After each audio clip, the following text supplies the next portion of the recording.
Libro 11. Las propiedades del alma racional. Se ve a sí misma, se analiza a sí misma, se desarrolla como quiere, recoge ella misma el fruto que produce, porque los frutos de las plantas y los productos de los animales otros los recogen. Alcanza su propio fin, en cualquier momento que se presente el término de su vida. No queda incompleta la acción entera, caso de que se corte algún elemento, como en la danza, en la representación teatral y en cosas semejantes, sino que en todas partes y donde quiera que se la sorprenda, colma y cumple sin deficiencia su propósito, de modo que puede afirmar: recojo lo mío. Más aún, recorre el mundo entero, el vacío que lo circunda y su forma. Se extiende en la infinidad del tiempo, acoge en torno suyo el renacimiento periódico del conjunto universal, calcula y se da cuenta de que nada nuevo verán nuestros descendientes, al igual que tampoco vieron nuestros antepasados nada más extraordinario, sino que en cierto modo el cuarentón, por poca inteligencia que tenga, ha visto todo el pasado y el futuro según la uniformidad de las cosas. Propio también del alma racional es amar al prójimo, como también la verdad y el pudor, y no sobreestimar nada por encima de sí misma, característica también propia de la ley. Por tanto, como es natural, en nada difieren la recta razón y la razón de la justicia. Despreciarás un canto delicioso, una danza, el pancracio, si divides la tonada melodiosa en cada uno de sus sones y respecto a cada uno te preguntas si éste te cautiva, porque antes te sentirás irritado. Respecto a la danza, procede de modo análogo en cada movimiento o figura, y de igual modo respecto al pancracio. En suma, exceptuando la virtud y lo que de ella deriva, acuérdate de correr en busca de las cosas detalladamente y con su análisis tiende a su desprecio. Transfiere también esto mismo a tu vida entera. Como es el alma que se halla dispuesta, tanto si es preciso ya separarse del cuerpo, o extinguirse, o dispersarse, o permanecer unida. Mas esta disposición, que proceda de una decisión personal, no de una simple oposición, como los cristianos, sino fruto de una reflexión, de un modo serio, y para que pueda convencer a otro, exenta de teatralidad. ¿He realizado algo útil a la comunidad? En consecuencia me he beneficiado. Salga siempre a tu encuentro, y ten a mano esta máxima y nunca la abandones. ¿Cuál es tu oficio? Ser bueno. ¿Y cómo se consigue serlo, sino mediante las reflexiones, unas sobre la naturaleza del conjunto universal y otras sobre la constitución peculiar del hombre? En primer lugar, fueron escenificadas las tragedias como recuerdo de los acontecimientos humanos y de que es natural que éstos sucedan así, y también para que no os apesadumbréis en la escena mayor con los dramas que os han divertido en la escena, porque se ve la necesidad de que esto acabe así, y que lo soportan quienes gritan: «¡Oh, Citerón!». Y dicen los autores de dramas algunas máximas útiles.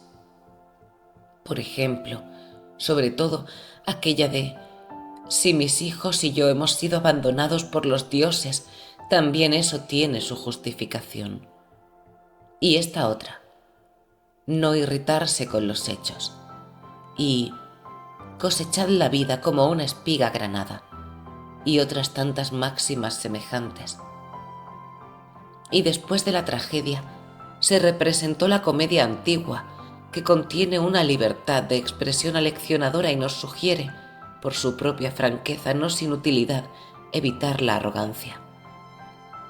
Con vistas a algo parecido en cierto modo, también Diógenes tomaba esta franqueza, y después de esta Considera por qué fue acogida la comedia media y más tarde la nueva, que en poco tiempo acabó siendo artificiosa imitación. Que han dicho también estos poetas algunas cosas provechosas no se ignora. Pero ¿a qué objetivo apuntó el proyecto total de esta poesía y arte dramático? ¿Cómo se pone de manifiesto el hecho de que no existe otra situación tan adecuada para filosofar como aquella en la que ahora te hallas? Una rama cortada de la rama contigua, es imposible que no haya sido cortada también del árbol entero. De igual modo, un hombre, al quedar separado de un hombre, ha quedado excluido de la comunidad entera. En efecto, corta a otro la rama. Sin embargo, el hombre se separa a él mismo de su vecino cuando le odia o siente aversión, e ignora que se ha cercenado al mismo tiempo de la sociedad entera. Pero al menos existe aquel don de Zeus que constituyó la comunidad, puesto que nos es posible unirnos de nuevo con el vecino y ser nuevamente una de las partes que ayudan a completar el conjunto universal. Sin embargo, si muchas veces se da tal separación, resulta difícil unir y restablecer la parte separada.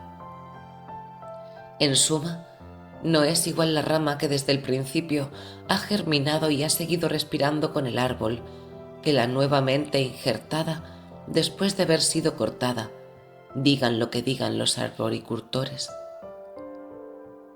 Crecer con el mismo tronco, pero no tener el mismo criterio. Los que se oponen a tu andadura según la recta razón, al igual que no podrán desviarte de la práctica saludable, así tampoco te desvíen bruscamente de la benevolencia para con ellos. Por el contrario, mantente en guardia respecto a ambas cosas por igual, no solo respecto a un juicio y una ejecutoria equilibrada, sino también respecto a la mansedumbre con los que intentan ponerte dificultades o de otra manera te molestan, porque es también signo de debilidad el enojarse con ellos, al igual que el renunciar a actuar y ceder por miedo, pues ambos son igualmente desertores, el que tiembla y el que se hace extraño a su pariente y amigo por naturaleza. Ninguna naturaleza es inferior al arte, porque las artes imitan las naturalezas. Y si así es, la naturaleza más perfecta de todas y la que abarca más estaría a una altura superior a la ingeniosidad artística. Y ciertamente, todas las artes hacen lo inferior con vistas a lo superior. Por tanto, también procede así la naturaleza universal, y precisamente aquí nace la justicia, y de ésta proceden las demás virtudes, porque no se conservará la justicia caso de que discutamos sobre cosas indiferentes o nos dejemos engañar fácilmente y seamos temerarios o veleidosos. Si no vienen a tu encuentro las cosas cuya persecución y huida te turba, sino que en cierto modo tú mismo vas en busca de aquellas, serénese al menos el juicio que sobre ellas tienes, pues aquellas permanecerán tranquilas y no se te verá ni perseguirlas ni evitarlas. La esfera del alma es semejante a sí misma, siempre que ni se extienda en busca de algo exterior, ni se repliegue hacia adentro, ni se disemine ni se condense, sino que brille con una luz gracias a la cual vea la verdad de todas las cosas y la suya interior. ¿Me despreciará alguien? Él verá.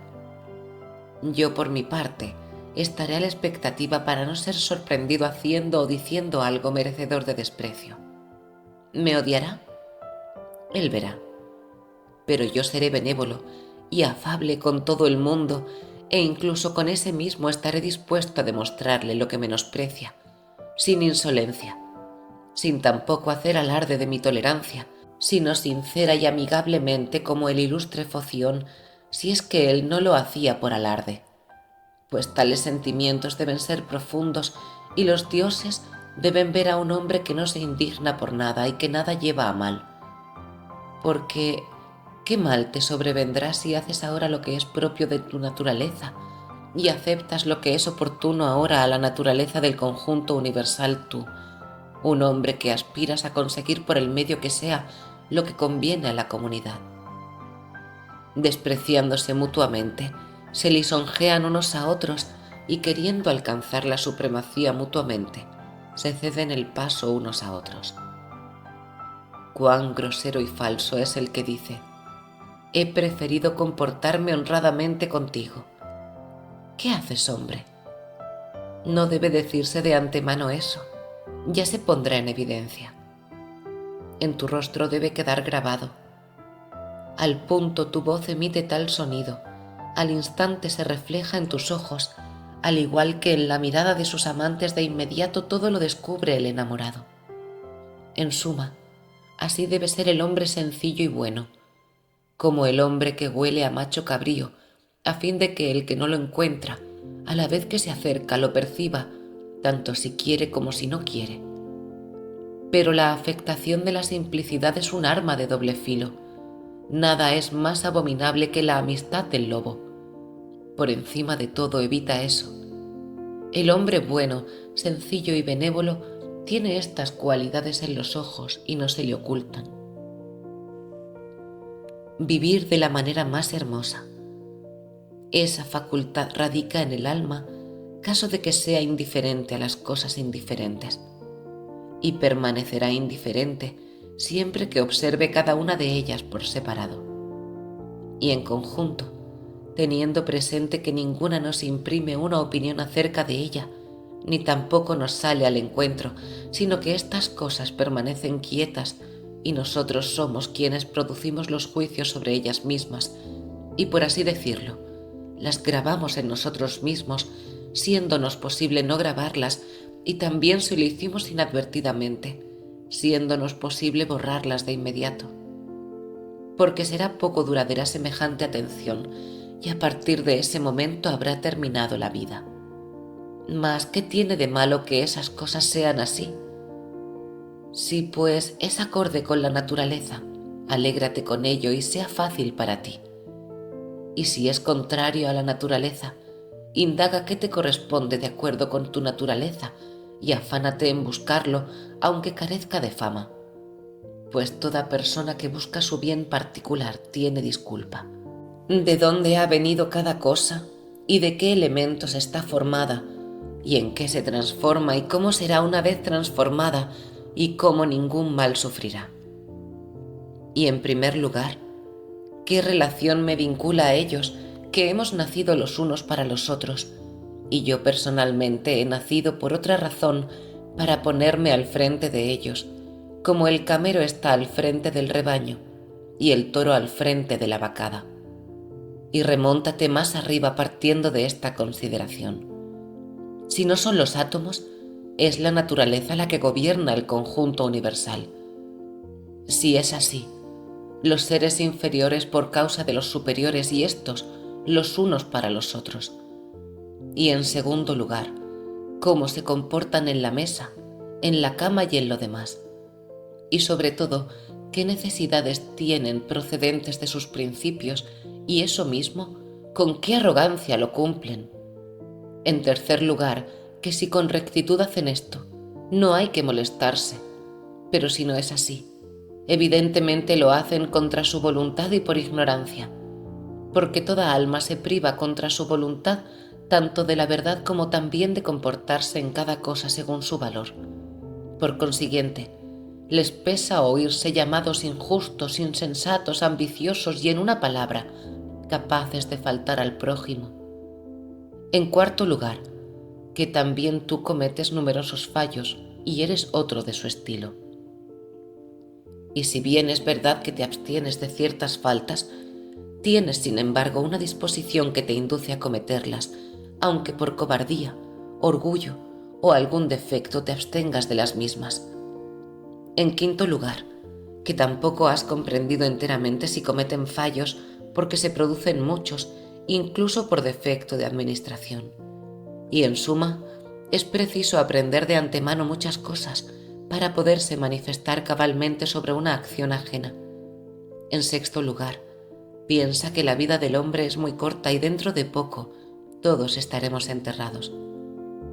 En séptimo lugar, que no nos molestan sus acciones porque aquellas se encuentran en los guías interiores de aquellos, sino nuestras opiniones. Elimina, pues, y sea tu propósito desprenderte del juicio, como si se tratara de algo terrible y se acabó la cólera. ¿Cómo conseguirás eliminarlo? Pensando que no es un oprobio, porque si no fuera el oprobio el único mal, forzoso sería que cometieras numerosos fallos, te convirtieras en bandido y hombre capaz de todo. En octavo lugar, cuántas mayores dificultades nos procuran los actos de cólera y las aflicciones que dependen de tales gentes que aquellas mismas cosas por las que nos encolerizamos y afligimos. En noveno lugar, que la benevolencia sería invencible si fuera noble y no burlona ni hipócrita. Porque ¿qué te haría el hombre más insolente si fueras benévolo con él y si dada la ocasión le exhortaras con dulzura y le aleccionaras apaciblemente en el preciso momento en que trata de hacerte daño? No, hijo, hemos nacido para otra cosa. No temo que me dañes. Eres tú quien te perjudicas, hijo. Y demuéstrale con delicadeza y enteramente que esto es así, que ni siquiera lo hacen las abejas, ni tampoco ninguno de los animales que ha nacido para vivir en manada. Y debes hacerlo sin ironías ni reproches, sino con cariño y sin exacerbación de ánimo, y no como en la escuela, ni tampoco para que otro que se encuentra a tu lado te admire.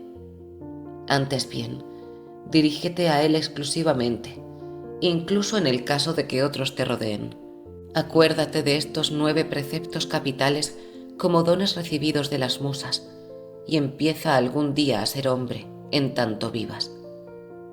Debes guardarte por igual de encolerizarte con ellos y de adularles, porque ambos vicios son contrarios a la sociabilidad y comportan daño.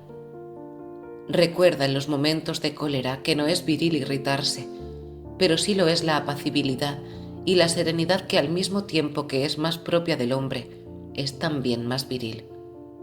Y participa éste de vigor, nervios y valentía, no el que se indigna y está descontento, porque cuanto más familiarizado esté con la impasibilidad, tanto mayor es su fuerza.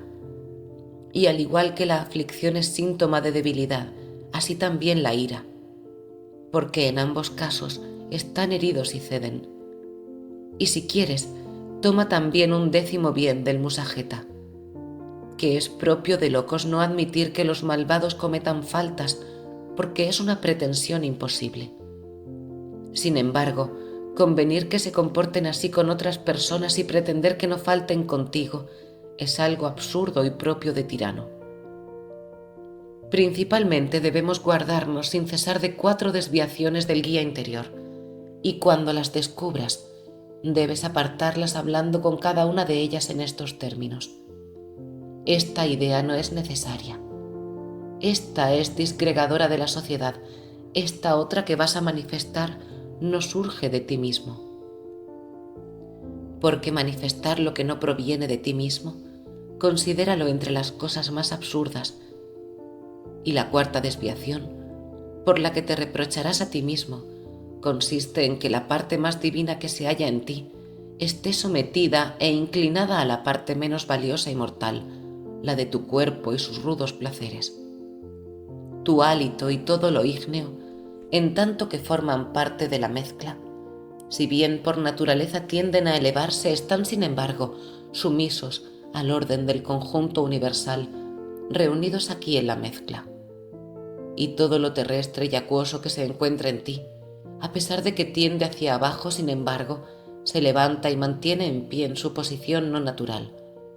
Así pues, también los elementos están sometidos al conjunto universal una vez se les ha asignado un puesto en algún lugar, y allí permanecen hasta que desde aquel lugar sea indicada de nuevo la señal de disolución. No es terrible, pues, que solo tu parte intelectiva sea desobediente y se indigne con la posición que se le ha asignado. Y en verdad, nada violento se le asigna, sino exclusivamente todo aquello que es para esa parte intelectiva conforme a la naturaleza. Pero no solo no lo tolera, sino que se encamina a lo contrario, porque el movimiento que la incita a los actos de injusticia al desenfreno, a la ira, a la aflicción, no es otra cosa que defección de la naturaleza. También cuando el guía interior está molesto con alguno de los acontecimientos, abandona su puesto, porque ha sido constituido no menos para la piedad y el respeto a los dioses que para la justicia, porque estas virtudes constituyen y forman la sociabilidad y son más venerables que las acciones justas. Quien no tiene un solo e idéntico objetivo en la vida, es imposible que persista durante toda ella único e idéntico. No basta lo dicho si no añades eso. ¿Cuál debe ser ese objetivo? Porque del mismo modo que no es igual la opinión relativa a todas las cosas que parecen en cierto modo buenas al vulgo, sino únicamente acerca de algunas como por ejemplo las referentes a la comunidad, así también hay que proponerse como objetivo el bien común y ciudadano. Porque quien encauza todos sus impulsos particulares a ese objetivo corresponderá con acciones semejantes y según eso siempre será el mismo. El ratón del monte y el doméstico, su temor y su turbación. Sócrates llamaba a las creencias del vulgo lamias, espantajos de niños. Los lacedemonios en sus fiestas solían colocar los asientos para los extranjeros a la sombra, pero ellos se sentaban en cualquier sitio. Sócrates explica a Perdicas que el motivo de no ir a su casa era para no perecer de la muerte más desgraciada, es decir, por temor a no poder corresponder con los mismos favores que le habría dispensado. En los escritos de los Efesios se encontraba una máxima: recordar constantemente a cualquiera de los antiguos que haya practicado la virtud. Los pitagóricos aconsejaban levantar los ojos al cielo al amanecer, a fin de que recordáramos a los que cumplen siempre según las mismas normas y de igual modo su tarea, también su orden, su pureza y su desnudez, pues nada envuelve a los astros. Cual Sócrates envuelto en una piel, cuando Jantipa tomó su manto y salió. Y lo que dijo Sócrates a sus compañeros ruborizados y que se apartaron cuando le vieron así vestido. En la escritura y en la lectura no iniciarás a otro antes de ser tú iniciado. Esto mismo ocurre mucho más en la vida. Esclavo has nacido, no te pertenece la razón. Mi querido corazón ha sonreído. Censurarán tu virtud profiriendo palabras insultantes. Pretender un higo en invierno es de locos. Tal es el que busca un niño cuando todavía no se le ha dado.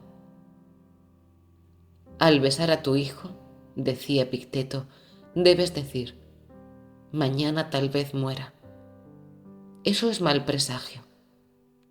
Ningún mal presagio, contestó, sino la constatación de un hecho natural, o también es mal presagio haber segado las espigas.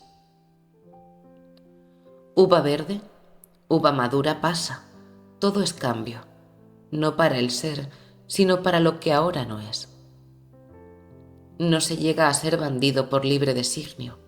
La máxima es de Epicteto. Es preciso, dijo, encontrar el arte de asentir y en el terreno de los instintos velar por la facultad de la atención a fin de que con reserva, útiles a la comunidad y acordes con su mérito, se controlen en sus impulsos y no sientan aversión por nada de lo que no depende de nosotros. No trata, en efecto, el debate de un asunto de azar, dijo, sino acerca de estar locos o no. Decía Sócrates: ¿qué queréis? ¿Tener almas de seres racionales o irracionales? De seres racionales. ¿De qué seres racionales? ¿Sanos o malos? Sanos. ¿Por qué pues no las buscáis? Porque las tenemos. ¿Por qué entonces lucháis y disputáis? Suscríbete al canal La Rosa de Alejandría, comenta y comparte este vídeo.